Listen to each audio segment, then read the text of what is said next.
pals, so this is the final chapter of the book, The Firework Maker's Daughter. I hope you enjoyed it. So, the invited firework makers arrived the very next day, together with all the other famous artists and performers, the Chinese Scout and Guide Opera Company, Senior Archibaldo Gomez and his Filipino Mambo Orchestra, the Norwegian National Comedy Cowbell Players, and many others. They all disembarked from the SS Indescribable with their luggage and their instruments and their costumes and began to rehearse at once. The first firework maker was Dr. Puffin from Heidelberg. He had invented a multi-stage rocket which exploded at a height of 2,000 feet into the shape of a gigantic Frankfurter sausage, while a huge instrument he'd invented played the Ride of the Valkyries. Herr Puffinflash had gone to immense trouble to prepare something just as spectacular for the New Year festival, and he supervised the unloading of his enormous equipment with scrupulous care. The second visiting firework maker was Signor Scorcini from Naples. His family had been making fireworks for generations, and his speciality was noise. For this display, he had invented a full-scale representation of a battle at sea, featuring the noisiest fireworks in the world, and with King Neptune emerging from the water to see fair play and declare peace. The third and last firework maker was Colonel Sam Sparkington from Chicago. His display was called The Greatest Fireworks Show in the Galaxy, and it usually featured Colonel Sparkington himself wearing a white Stetson hat and riding a horse. This time it was rumoured he had invented an especially exciting display involving something never before seen in his art of pyrotechnics. And while the three visiting firework makers were assembling their displays, Lackland and Lila were working on theirs. Time flew past. They barely slept. They scarcely washed. They hardly ate. They mixed vats of golden serpents. They ordered 1.5 tons of flowers of salt. They invented something so now neither could think of a name for it until Lila said, "Foaming," and snapped her fingers. "Moss?" said Lackland. "That's it." Lila showed Lackland her delayed fuse method, but it didn't work until he thought of adding some spirits of saltpetre, and then it worked magnificently. It would let them set off 50 or 100 fireworks at once, which had previously been impossible. Then Lackland came up with a spectacular finale, but it depended on something even more impossible, burning a fuse underwater. Lila solved that by thinking of caustic naphtha, and they tried it, and it worked. And before they knew it, the day of the festival had arrived. "I wonder where Chulak is," Lila said vaguely, but her mind was really on the foaming moss. "I hope Hamlet's being treated well," said Lackland, but he was really thinking about the caustic naphtha, and neither of them said anything about the king's decision, but they couldn't get it out of their minds. After a hasty sleep and a hurried breakfast, they loaded up the fried prawn seller's cart. He'd lent it to them because he was taking the day off, and trundled it through the streets to the Royal Park, where the displays were going to take place. The batik seller followed behind with another cart, and behind him came the sandalwood carver from down the street with a third, all laden with fireworks. But when they reached the ornamental lake, Lila and Lackland stopped in dismay, for there was Dr. Puffinflash supervising the final stages of putting together about 15 tons of equipment, all swathed in a neat tarpaulin and swarmed over by a dozen pyrotechnicians in white overalls with clipboards and stethoscopes. And next to him there was Signor Scorcini clambering about on a model galleon even longer than the royal barge, all bristling with cannons and flares, while his Neapolitan crew were arguing and gesticulating in Neapolitan dialect as they lowered a vast, nodding, bearded model of King Neptune into the water. And next to him, Colonel Sparkington was rehearsing his display. There was a gigantic red and white and blue rocket with a saddle on the back of it, and on a scaffolding platform high above the treetops there was a model of the moon with dozens of craters all being loaded with exciting-looking things. It was too much. Lackland and Lila looked at the vast displays being prepared by the other artists, and then at their 3 little cartloads, and their hearts sank. "Never mind," said Lackland. "Ours is a good display, my love. Think of the foaming moss. They've got nothing like that." "Or the underwater fuse," said Lila. "Look, they're having to light the sea god by hand. We can do better than that, Father." "Of course we can. Let's get to work."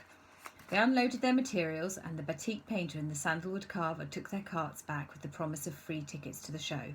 The day passed quickly. All the firework makers were very curious about one another's displays and kept wandering over to have a look, with the excuse of borrowing a handful of red fire powder or a length of slow fuse.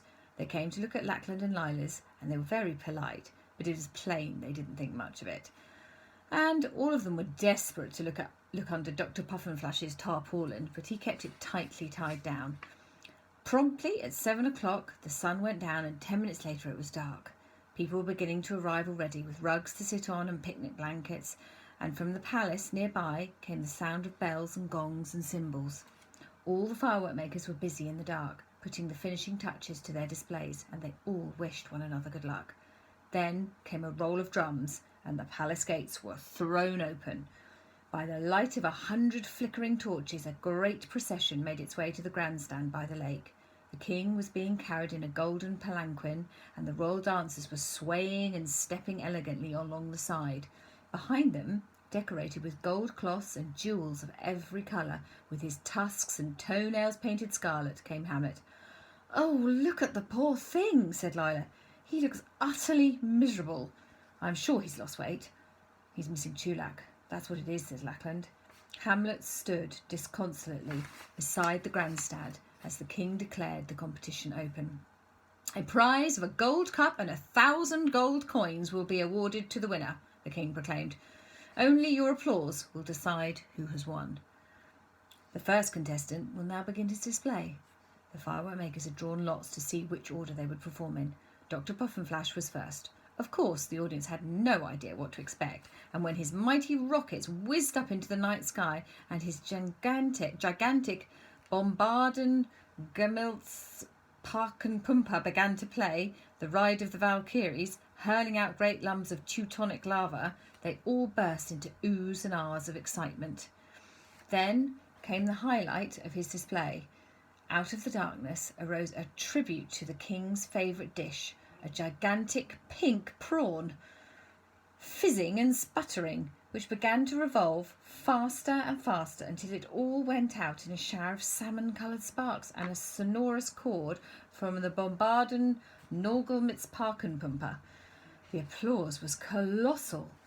"That was good," said Lila apprehensively. "That big prawn, really big and pink." A bit too obvious," said Lackland. "Don't worry." "Nice pink, though. Must ask him for the recipe." The next to go was Signor Scoccini with his Neapolitan pyrotechnicians. Red, green and white rockets whizzed up into the air to explode with enormous bangs that echoed all around the city. And then the galleon came ablaze with sparklers and Catherine wheels, and a chorus of galley slaves made off Roman candles moved their oars stiffly to and fro. Suddenly, a giant octopus rose up out of the water, waving ghastly green tentacles, and attacked the ship. The sailors fired all kinds of jumping jacks and whizzers and incandescent fountains at it, and then they tipped cascades of Greek fire over it from barrels lashed to the masts. The noise was indescribable. Just when it looked as if the ship was about to tip over, up came King Neptune, waving his trident, accompanied by 3 mermaids. The band struck up and the mermaids sang a jolly Euro song called Boom Bang a Bang. The octopus waved its tentacles in time and more rockets went off in rhythm with the music. The audience loved it. They roared with delight. "Oh dear," said Lackland. "That was very exciting. Oh dear, oh dear." "But didn't you see how they had to light the sea god?" Lila said. "They had to wait till he was right out of the water and a little man in a boat reached up with a match. Just wait till they see our underwater fuse." When the applause had died down, Colonel Sparkington's display began. First, a lot of saucer-shaped fireworks whizzed down from the darkness and landed on the grass. That got a round of applause on its own, because fireworks usually went up, not down.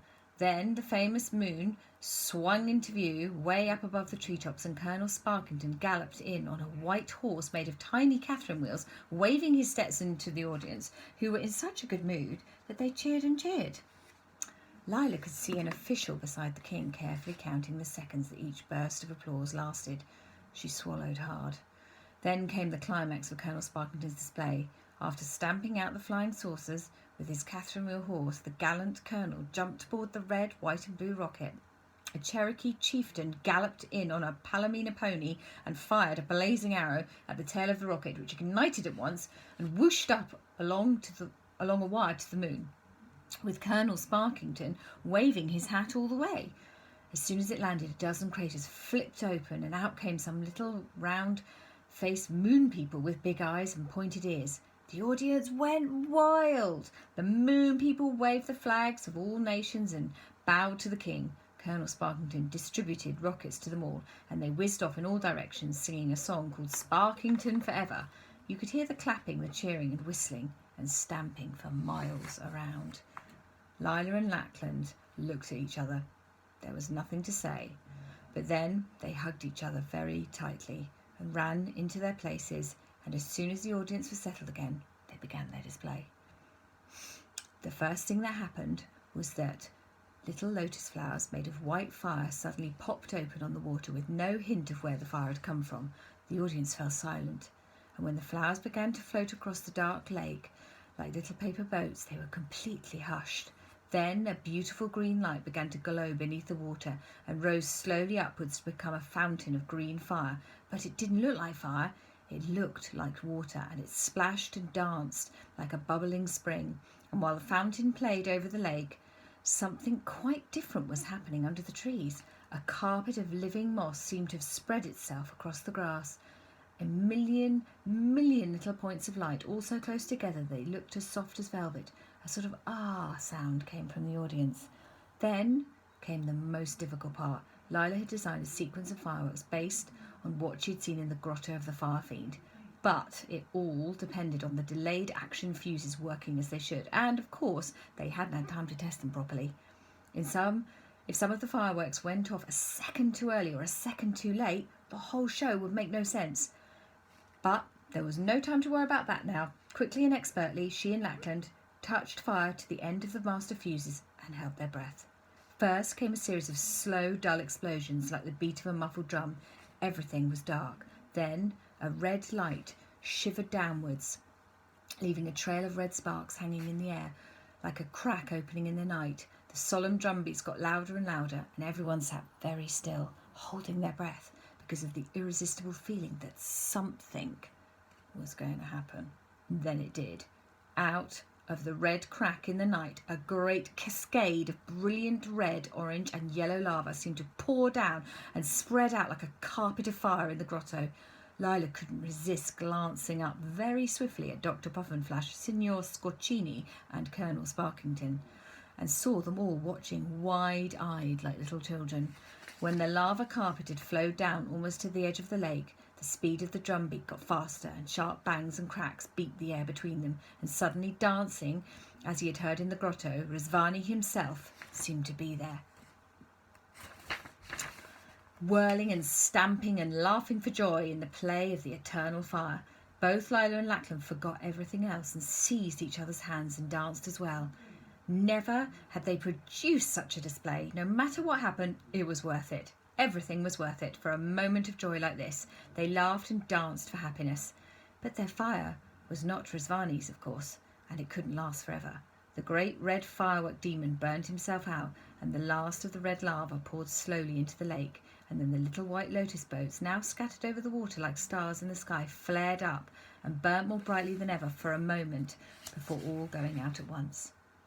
Then there was silence.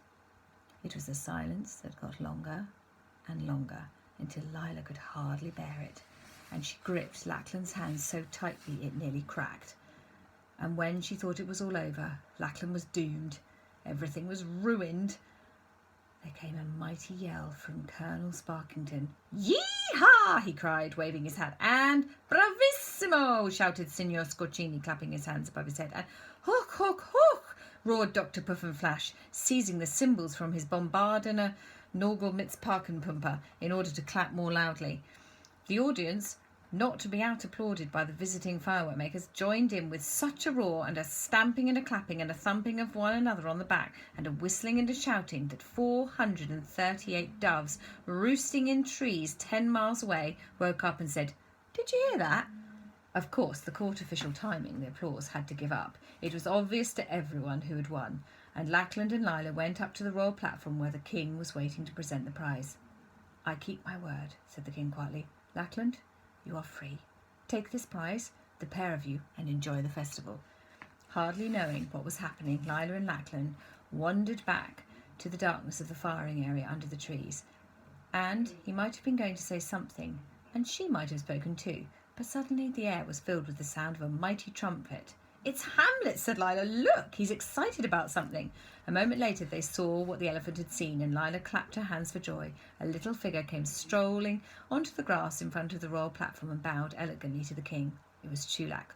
"Your Majesty," he said, and everyone stopped to hear what he was going to say. "In honour of your great wisdom and generosity to all your subjects, and in celebration of your many glorious years on the throne, and in the hope of many even more glorious ones ahead, and as a tribute to the splendour of your courage and your dignity, and in recognition—" "Oh, he's on the verge of being cheeky," Lackland said, as Chulak went on. "I can see the king tapping his foot. That's a bad sign. So, Your Majesty," Chulak finished, "I have the honour to present to you a group of the finest musicians ever heard, who will sing a selection of vocal gems for your delight. Your Majesty, my lords, ladies and gentlemen, Rambashi's Melody Boys." "I don't believe it," said Lila, but she had to, because there were Rambashi's ex-pirates in person, wearing smart scarlet jackets and tartan sarongs. Rambashi himself, beaming all over his broad face, gave a deep bow and prepared to conduct them. But before he could begin, there was an interruption. One of the dancing girls who had accompanied the royal procession from the palace suddenly squealed and cried, "Chang!" And one of the Melody Boys held out his arms and cried, "Lotus Blossom!" "What did he say?" said Lackland. "Locust Bottom?" The young couple ran to each other with their arms outstretched, but stopped embarrassed as they realised that everyone was watching. "Well, go on," said the king. "You might as well." So they kissed shyly and everyone cheered. "And now I'd like an explanation, please," said the king. I was a carpenter, Your Majesty," said Chang, "and I thought I ought to seek my fortune before I asked Lotus Blossom to marry me, so I went off and sought it. And that's what I'm doing here, Your Majesty." "Well, you'd better start singing then," said the king. So Chang ran back to the Melody Boys, and Rambashi counted them in, and they began to sing a close harmony song called "Down by the Old Irrawaddy." "They're very good, aren't they?" said Lackland. "I'm amazed," said Lila. "After all the trouble they had finding the right thing to do. Who would have thought it?" The song came to an end, and the king led the applause, while Rambashi was announcing the next. Lila went to talk to Chulak and found him stroking Hamlet's trunk. The elephant looked happy, but of course he couldn't say so with everyone around. "Have you heard?" said Chulak. "Hamlet's going to get married." "Oh, well done, by the way. We heard the racket they made when you won. I always knew you would. And I've got my job back." Hamlet cuffed him gently around the head. "So, Frangipani said yes," said Lila. "Congratulations, Hamlet. I'm so pleased. What made her change her mind?" "Me," said Chulak. "I went and told her about his gallant deeds up on Mount Merapi, and she was conquered. Actually, she said she'd loved him all the time, but she hadn't liked to say so. Old Uncle Rambashi's doing well, isn't he?" The audience were clapping and cheering as Rambashi announced the next song. When the Melody Boys were singing and swaying to "Save the Last Mango for Me," Lila wandered back to Lackland, who was deep in talk with 3 other firework makers. They all stood up politely and asked her to join them. "I was just congratulating your pa on that mighty fine display," said Colonel Sparkington, "and half the credit goes to you, miss. That trick with the little bitty boats that all went out at once, that's a Lulu. How'd you work that stunt?" So Lila told him about the delayed action fuses, because there are no secrets among true artists. And Dr. Puffin Flash told them the art of pink fire, and Signor Scoccini told them how he made the octopus's legs wave, and they all talked for hours and liked one another enormously.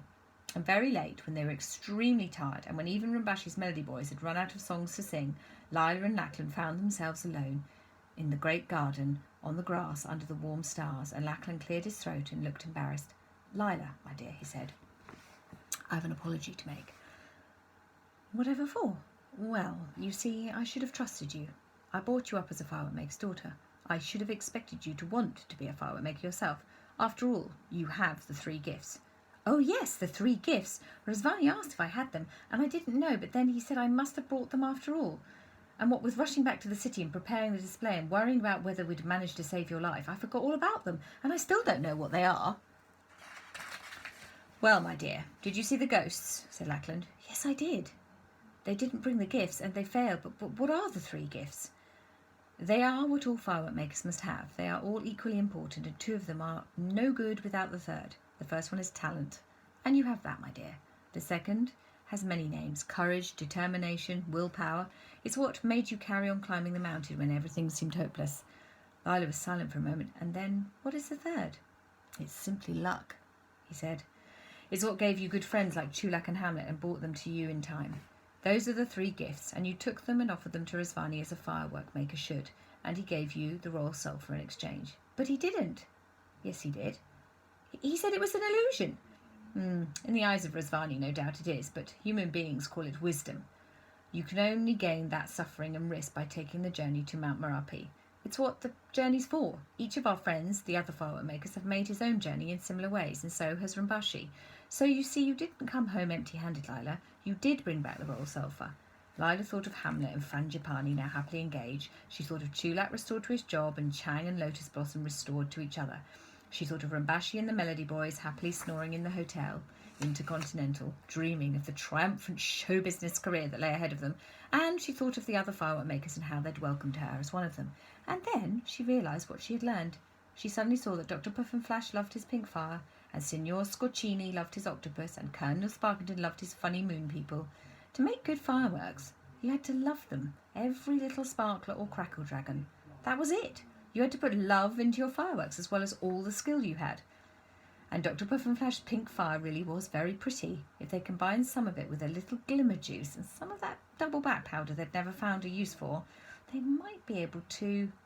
She laughed and turned to Lackland. Now I see, she said. And so it was that Lila became a firework maker. I hope you enjoyed it.